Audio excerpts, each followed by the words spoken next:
बिस्मिल्लाहिर्रहमानिर्रहीम। अस्सलाम वालेकुम दोस्तों, उम्मीद है आप सब खैरियत से होंगे।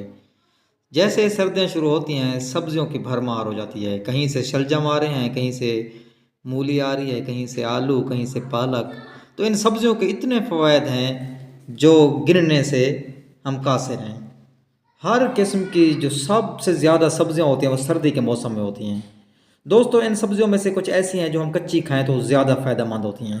आज हम आपको सलाद और इसमें पाए जाने वाले जो अहम आइटम हैं सर्दियों के मौसम में वो बताते हैं। आप इस तरह इस्तेमाल करें, इंशाल्लाह आपको बहुत फ़ायदा होगा। ख़ास तौर पर यह सलाद की जो हालत है सब्जियों की, वो आपने दोपहर को इस्तेमाल करनी है। सर्दियों में दोपहर के खाने में रोटी, सालन, चावल की बजाय एक प्लेट ताज़ा सलाद की बनाएं। धूप में बैठें।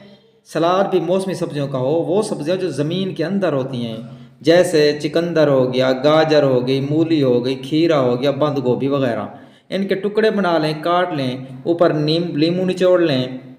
और चटखारा अगर पसंद है तो हल्की सी आप कोई चाट मसाला या काला नमक, लाहौरी नमक कोई इसमें मिला लें। अगर और कुछ नहीं है तो काली मिर्च जो होती है वो भी बड़ी ज़बरदस्त लगती है। इससे क्या होगा, इससे आपका खून साफ़ होगा, जिगर साफ़ होगा, मैदे के अंदर जो गंदगी है वो साफ़ होगी, एंटीऑक्सीडेंट के तौर पर ये काम करेगी।